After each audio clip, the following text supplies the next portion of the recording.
날 성경을 함께 공부합니다. 오늘은 창세기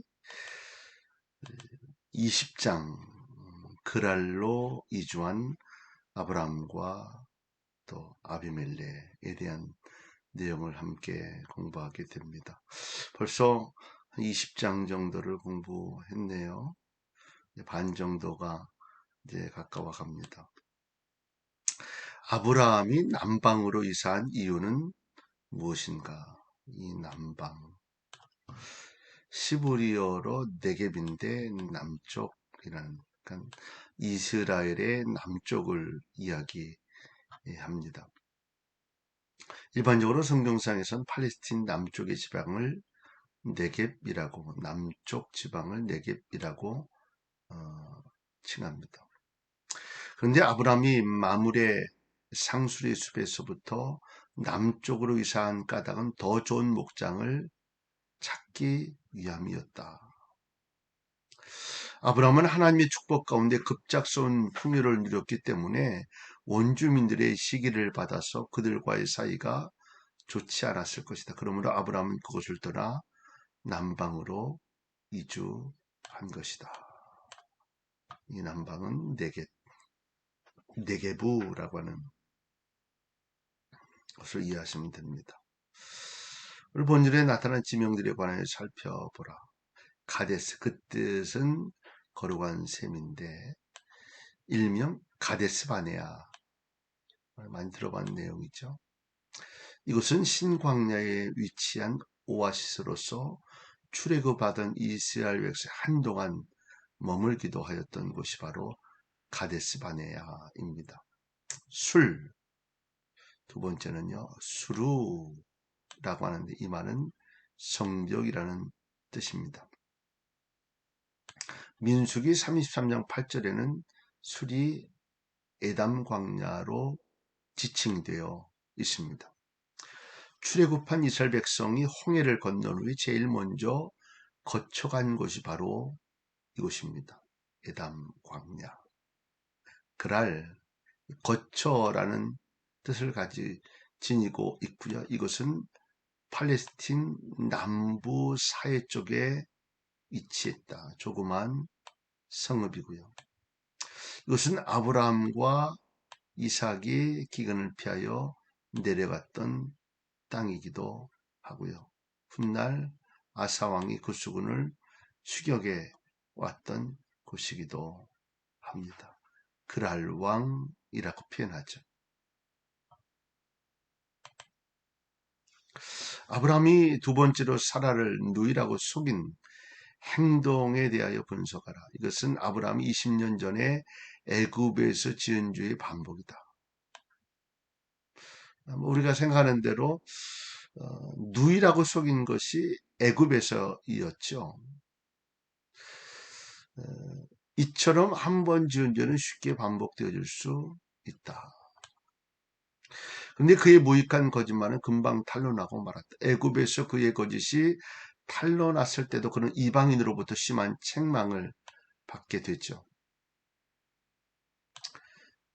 거짓말은 반드시 드러난다라고 하는 교훈을 기억해야 합니다. 한편 아브라함의 이와 같이 잘못된 저치는 우연히 나타난 것이 아니라 미리 계획된 거짓말에 의하여 고의적으로 시행된 행위였다.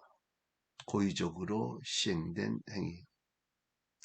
그러나 아브라함은 아비멜렉과 그의 백성을 너무 두려워해서 그들을 감화시킬 엄두조차 못낸 어리석은 행동으로 그들에게 재앙을 가져다주는 잘못을 범하게 됩니다. 그러니까 아브라함으로 말미암아 이 아비멜렉과 그 백성이 재앙을 받게 되죠.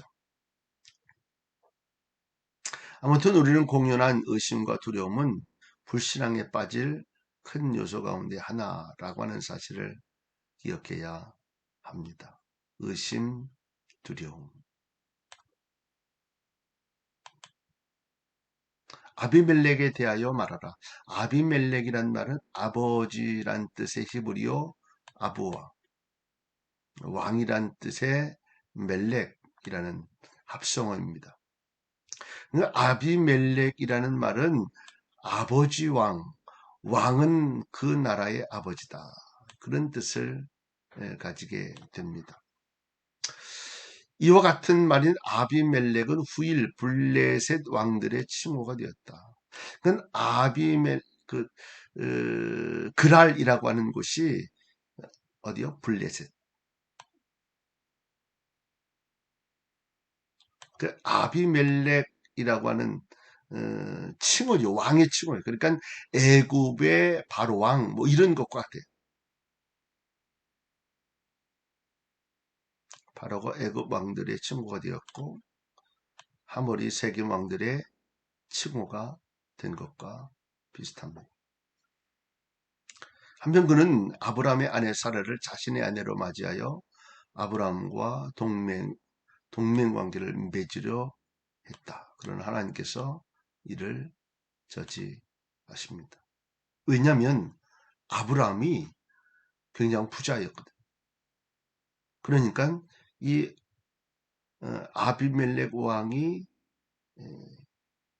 협약을 맺는 거예요. 누구예요? 아브라함과 동맹을 맺는 거예요. 도움을 갖기를 원할 정도의 아브라함이 부자였다. 아브라함의 아내 사라를 취하려는 아비멜렉에게 하나님께서 어떻게 행하셨는가? 하나님께서 그에게 꿈으로 나타나셔서 그의 하는 일이 부당함을 지적하셨다. 이거 뭐 애굽에서 바로에게 있었던 일과 동일하죠.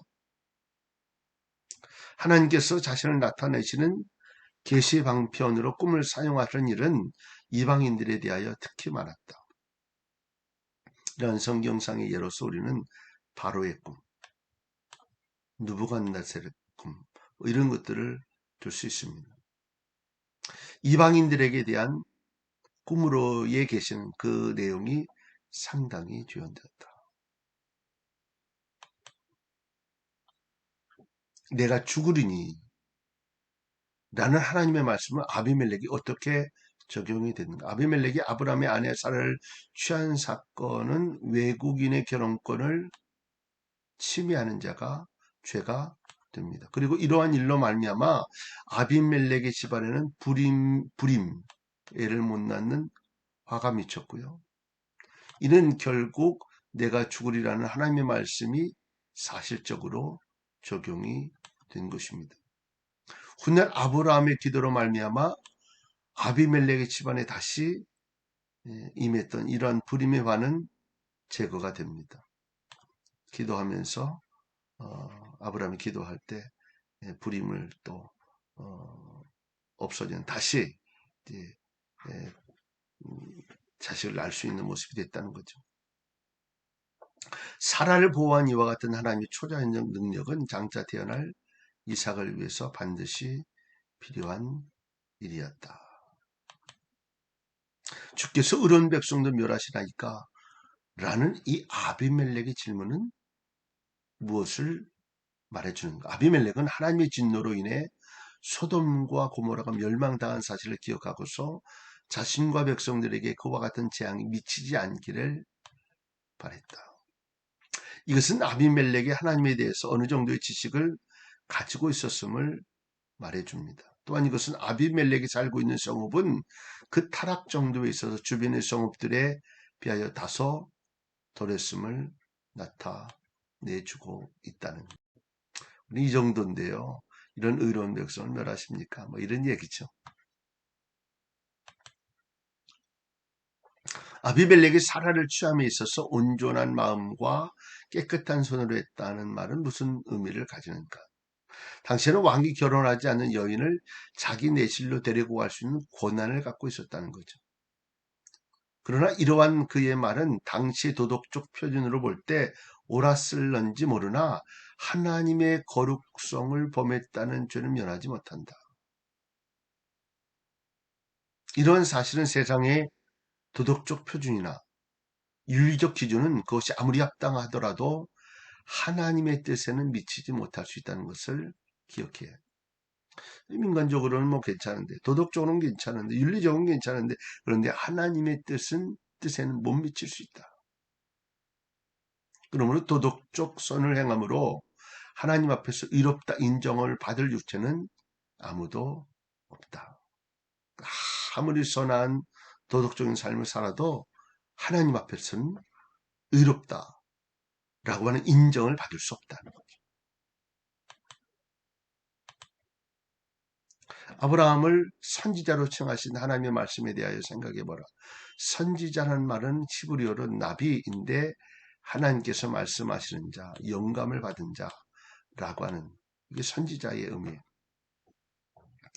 이 선지자들이 맡은 역할은 크게 두 가지는 나눌 수 있는데, 하나는 하나님께로부터 계시를 받아 사람들에게 선포하는 것. 다른 하나는 하나님과 사람 간에서 화해의 역할을 행하는 것. 중간의 역할을 하는 것이 바로 선지자이다.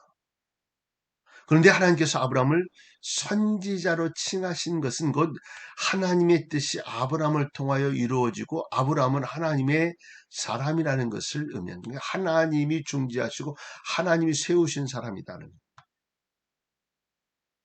그러므로 아비멜렉이 아브라함의 아내를 취하려고 한 것은 선지자의 거룩성과 하나님의 신성을 모독하는 범죄 행위였다. 이러한 아비멜렉의 신성 모독죄는 선지자 아브라함의 중재 기도를 통해서 용서받을 수 있게 됩니다. 자신의 잘못을 깨달은 아비멜렉의 태도에서 우리는 무엇을 배울 수 있는가?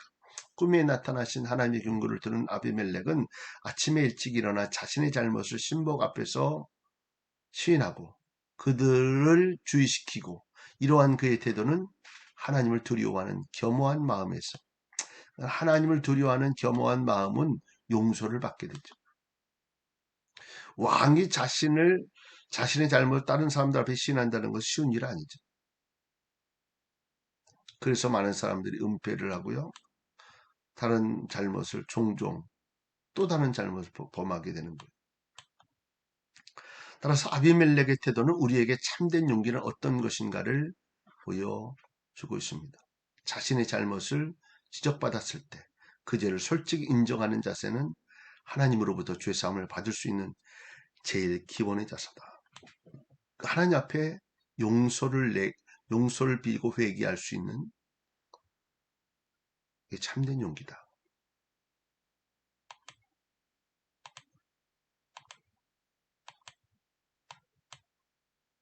아브라함에 대하여 나와 내 나라로 큰 죄에 빠질 뻔하게 하였다 책망한 아비멜렉의 말에 대하여 음미해보라.